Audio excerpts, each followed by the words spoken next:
Today's Bible reading, March 17th, Numbers 26, 1 through 51. After the plague had ended, the Lord said to Moses and to Eleazar, son of Aaron, the priest, "From the whole community of Israel, record the names of all the warriors by their families. List all the men 20 years old or older who are able to go to war."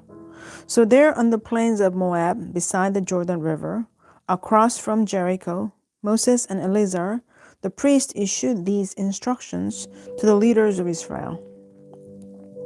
List all the men of Israel 20 years old and older, just as the Lord commanded Moses. This is the record of all the descendants of Israel who came out of Egypt. These were the clans descended from the sons of Reuben, Jacob's oldest son. These were the clans descended: the Hanokite clan, named after their ancestor Hanok; the Palutite clan, named after that day. These were the clans descended from the sons of Simeon: the Yemuelite clan, named after their ancestor Yemuel; the Yamanite clan, named after their ancestor Yamin; the Yakinite clan, named after their ancestor Yakin; the Zoharite clan, named after their ancestor Zohar; the Shaulite clan, named after their ancestor Shaul. These were the clans of Simeon. Their registered troops numbered 22,200. These were the clans: the Zephronite clan, named after their ancestor Zephon; Haggite clan, named after their ancestor Haggai; Shunite clan, named after their ancestor Shuni; Oznite, named after Ozni; Erite, named after Eri; Arodite, named after Arodi; the Aralite, named after Arali. These were the clans of Gad. Their registered troops numbered 40,500. Judah had two sons, Er and Onan, who had died in the land of Canaan. These were the clans descended from Judah's surviving sons: the Shelonite clan, named after their ancestor Shelah; Perizzite clan, after their name Perez; Zerahite, after their ancestor Zerah. These were the subclans descended from the Perizzites: the Hezronite, named after their ancestor Hezron; the Hamuelites, named after their ancestor Hamul. These were the clans of Judah. Their registered troops numbered 76,500. These were the clans descended from the sons of Issachar: the Tolite clan, named after their ancestor Tola; Puit clan, named after their ancestor Pua; Yashubite clan, named after their ancestor Yashub; Shimronite clan, named after their ancestor Shimron. These were the clans of Issachar. Their registered troops numbered 64,300. These were the clans descended from the sons of Zebulun: the Seredite clan, named after their ancestor Sered; Elonite clan, named after their ancestor Elon; Yalilite clan, named after their ancestor Yalil. These were the clans of Zebulun. Their registered troops numbered 60,500. Two clans were descended from Joseph through Manasseh and Ephraim. These were the clans descended from Manasseh: the Machirite clan, named after their ancestor Machir; the Gileadite clan, named after their ancestor Gilead, Machir's son. These were the subclans descended from the Gileadites: the Ezerites, named after their ancestor Ezer; the Helekites, named after their ancestor Helek; Asrielites, after their ancestor Asriel; Shechemites, after their ancestor Shechem; Shemidites, named after their ancestor Shemidah; Heferites, after their ancestor Hefer.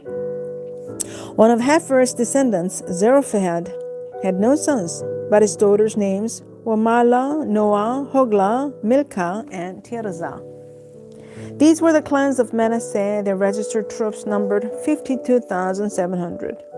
These were the clans descended from the sons of Ephraim: the Shuthelahite clan, named after their ancestor Shuthelah; The Becherite clan, after their name ancestor Becher. Tahanite clan, after their ancestor Tahan. This was the subclan descended from the Shutelalahites. The Aaronites, named after their ancestor Iran. These were the clans of Ephraim. Their registered troops numbered 32,500. These clans of Manasseh and Ephraim were all descendants of Joseph. These were the clans descended from the sons of Benjamin. The Belite clan, named after their ancestor Bela. Ashbelite, named after Ashbel. Ahiramite, named after Ahiram. Shuphamite, named after Shupham. Huphamite clan, named after Hupham. These were the subclans descended from the Belaites. The Ardites, named after Ard.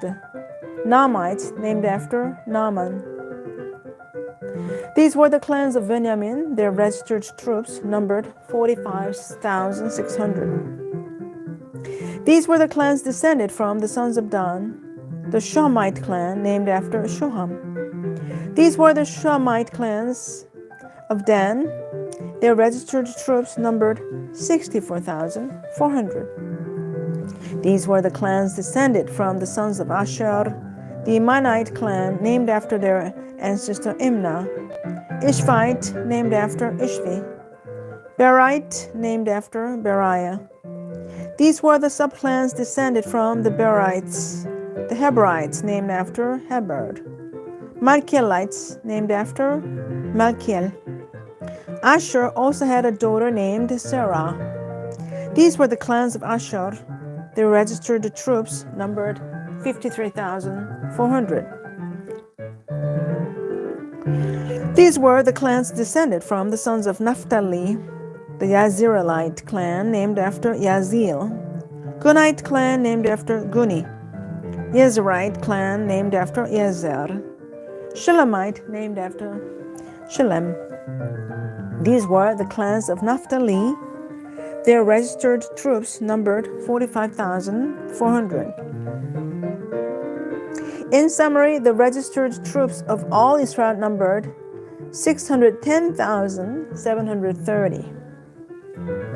Now let's move on to the New Testament, Luke 2:36 through 52. Anna, a prophet, was also there in the temple. She was the daughter of Phanuel from the tribe of Asher, and she was very old. Her husband died when they had been married only 7 years. Then she lived as a widow to the age of 84.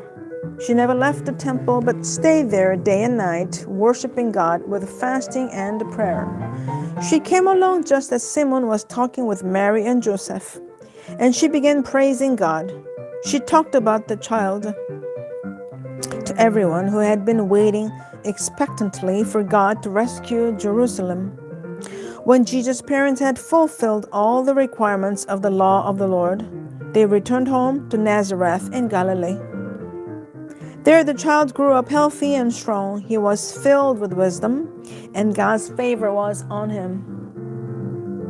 Every year, Jesus' parents went to Jerusalem for the Passover festival. When Jesus was 12 years old, they attended the festival as usual. After the celebration was over, they started home to Nazareth, but Jesus stayed behind in Jerusalem. His parents didn't miss him at first because they assumed he was among the other travelers. But when he didn't show up that evening, they started looking for him among their relatives and friends. When they couldn't find him, they went back to Jerusalem to search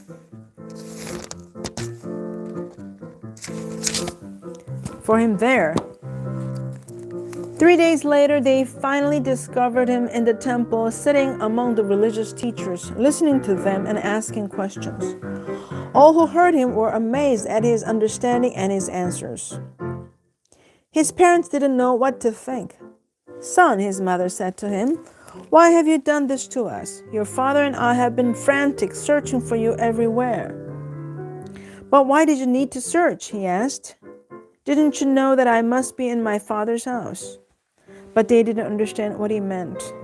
Then he returned to Nazareth with them and was obedient to them. And his mother stored all these things in her heart. Jesus grew in wisdom and in stature and in favor with God and all the people. Psalm 60, 1 through 12. You have rejected us, O God, and broken our defenses. You have been angry with us. Now restore us to your favor. You have shaken our land and split it open. Seal the cracks, for the land trembles. You have been very hard on us, making us drink wine that sent us reeling. But you have raised a banner for those who fear you, a rallying point in the face of attack. Now rescue your beloved people. Answer and save us by your power. God has promised this by his holiness. I will divide up Shechem with joy. I will measure out the valley of Succoth. Gilead is mine, and Manasseh too. Ephraim, my helmet, will produce my warriors, and Judah, my scepter, will produce my kings. But Moab, my wash basin, will become my servant. And I will wipe my feet on Edom and shout in triumph over Philistia. Who will bring me into the fortified city? Who will bring me victory over Edom? Have you rejected us, O God? Will you no longer march with our armies? Oh, please help us against our enemies. For all human help is useless. With God's help, we will do mighty things, for he will trample down our foes. Amen. Finally, Proverbs 11:15. There's danger in putting up security for a stranger's debt. It is safer not to guarantee another person's debt. This is the end of the Bible Reading Daily. Thanks for joining me. Have a great day.